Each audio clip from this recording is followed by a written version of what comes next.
Arun, welcome and thank you so much for staying with CNN News 18. I'm Rihatul Siddiqui.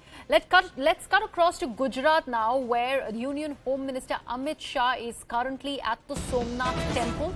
Remember, he is visiting Gujarat today and he is going to be unveiling Lord Hanuman's statue in Somnath Temple. These are live visuals that are being played out from the very temple where the puja is happening at the moment.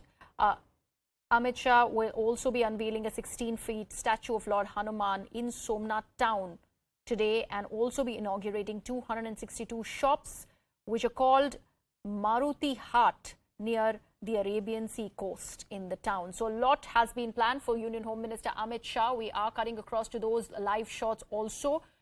I'm also now joined by my colleague Janak Dave.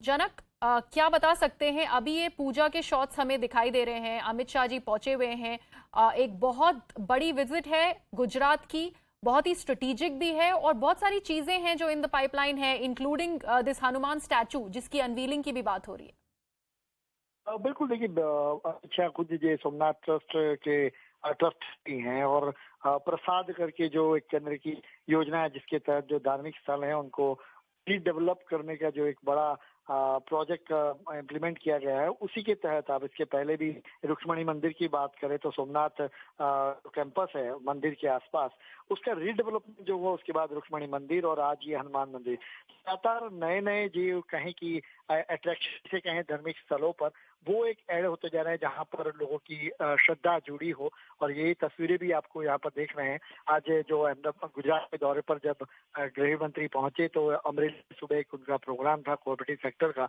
और उसके बाद ये अभी सोमनाथ पहुंचे हैं। तो सोमनाथ मंदिर के दर्शन को क्योंकि काफी आस्था रखते हैं, कई बार आपने देखा होगा अपने परिवार के साथ वो सोमनाथ के मंदिर में दर्शन के लिए ज्योतिर्लिंग के सोमनाथ क्योंकि जो 12 ज्योतिर्लिंगों में से एक ज्योतिर्लिंग है वहां पे दर्शन के लिए हमेशा अमित शाह अपने परिवार के साथ देखे जाते हैं। आज भी यहाँ पर आए, उन्होंने शीश झुकाया और उसके बाद ये स्टैच्यू है हनुमान का, उसको वो एक अनवेल कर रहे हैं। लोगों का श्रद्धा और आस्था भी वहां पर जुड़ी है।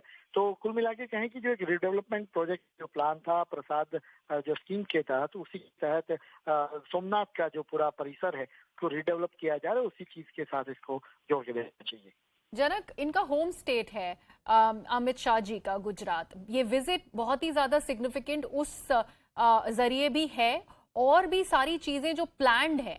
तो ये जो बीजेपी का मिशन गुजरात है वो अमित शाह जी ने शुरू किया है और क्या क्या एक्सपेक्ट कर सकते हैं और जो टर्नआउट है लोगों का वो किस तरह से रिसीव कर रहे हैं अमित शाह जी को? देखिए, तौर पर इसके कोई फिलहाल अभी कोई राजनीतिक हम मतलब निकाले ना निकाले, लेकिन आप जैसे जानते हैं कि बहुत जल्द ही गुजरात में विधानसभा चुनाव होते हैं और अमित शाह वही एक चाणक्य तौर पे हमेशा रहे, गुजरात की सारी चीजों की जिम्मेदारी उनके कंधों पर होती है जब खासतौर पर बड़े मिशन या चुनाव की खासतौर पर बात की जाए।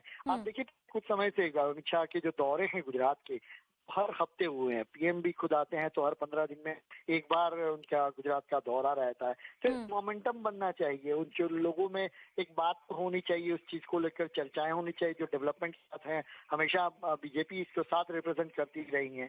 तो अमित शाह हर बार आते हैं, चाहे वो कोई भी प्रोग्राम, चाहे उनके कोऑपरेटिव सेक्टर से जुड़ा उनके विभाग के प्रति का कोई कार्यक्रम हो, चाहे होम मिनिस्ट्री से जुड़ा संबंधित या फिर उनके खुद के चुनाव क्षेत्र में नए विकास कार्यों की बात हो, तो हमेशा वो एक पिछले कुछ से आप देखें उनके दौरे बढ़ते जा रहे हैं। उन सारी चीजों को अगर एक साथ कुल मिला के कहे तो उसको जोड़ के अगर देखें तो वही विधानसभा चुनाव के और उसके पहले की एक तैयारी के तौर पे इसको देखा जाना चाहिए।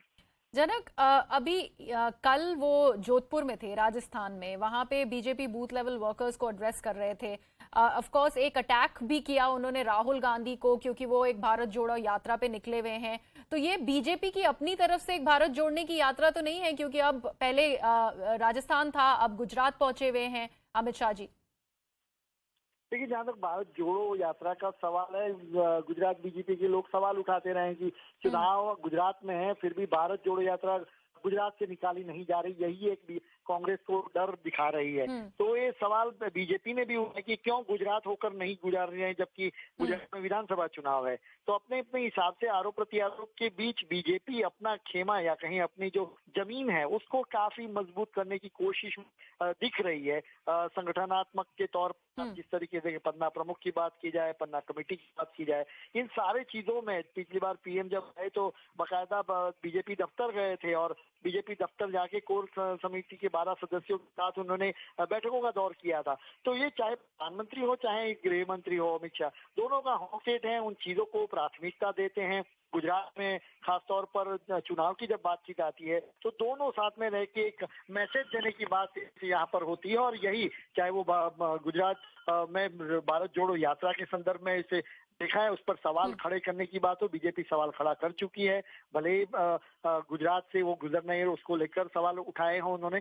तो कुल मिला के कि बीजेपी अपनी जमीनी मजबूत जमीन है वो खासकर विधानसभा चुनाव को देखते हुए जमीन मजबूत करने की स्थिति में यहाँ पर देखने को मिल रही है। जनक, ये तो बात हुई कांग्रेस पार्टी की। एक तरफ आम आदमी पार्टी भी है। अभी हमने देखा कुछ दिन पहले ही अरविंद केजरीवाल और मनीष सिसोदिया भी गुजरात पहुंचे हुए थे। उसके बाद बीजेपी के एक प्रमुख नेता की ये एक पहली विजिट है। उससे अगर जोड़ के इसको देखा जाए तो उसके बारे में क्या कहेंगे? देखिए, आम आदमी पार्टी की जहां तक बात है तो आम आदमी पार्टी में खासतौर पर संयोजक के तौर पर आज ही रात को अरविंद केजरीवाल यहां पर पहुंचेंगे। 2 दिन का उनका गुजरात दौरा, खासतौर पर अहमदाबाद को ऑटो ड्राइवर्स एसोसिएशन हो या फिर वकीलों का यूनियन हो या फिर बाकी लोग हो तो वकीलों का यूनियन हो, इन सभी से वो टाउन हॉल करने वाले हैं। तो देखिए, चुनाव है इसलिए सारे समीकरण बनते जा रहे। कल यहाँ पर गुजरात बंद का कांग्रेस ने भी ऐलान दिया था। तो सब लोग सभी जो राजनीतिक पार्टी हैं जो गुजरात में तौर पर वो अपने अपने हिसाब से, जैसे मैंने कहा कि जमीन मजबूत या कहें कि जमीन मजबूत करने की स्थिति में कोशिशें कर रही है। बीजेपी ने भी अपने हिसाब से अपने कार्यक्रम लगातार देती रही है, कांग्रेस भी देती रही है और साथ में अब आम आदमी की पार्टी की बात का जिक्र किया। गुजरात में इस बार वो मजबूती से चुनाव लड़ना चाहते हैं। पूरा फोकस जिसको कहें आम आदमी पार्टी वो गुजरात की ओर उन्होंने कर दिया है। तो दोनों, अब देखिए, जनता पर ये तो तय करना है आखिर चुनाव जब आएंगे, चुनाव डिक्लेयर होंगे, चुनाव डिक्लेयर होने के बाद जब वोटिंग होगी और सरकार किसकी बनती है ये देखना होगा। लेकिन इससे पहले क्योंकि सबको पता है कि चुनाव बहुत नजदीक है, महीने 1.5 महीने का समय बचा है और ऐसे में हर कोई कोशिश कर रहा है कि जनता के बीच आए, जनता के बीच अपने पैठ मजबूत करे और लोगों को अपनी ओर खींचने की कोशिश करे। तो यही कोशिशों में वो बीजेपी कहें, कांग्रेस कहें या आम आदमी पार्टी, सब राजनीतिक पार्टियां इसी कोशिश में लगी हुई है। Absolutely. Janak, thank you so much for joining us with all those details. So Amit Shah, Union Home Minister in Gujarat over there, he is visiting his home state to actually take part in a cooperative conference which is going to be taking part in Amreli. What are we showing you on screens at the moment are visuals from the Somnath temple where there is a puja that's currently going on which the Union Home Minister Amit Shah is taking part in. We leave it at that.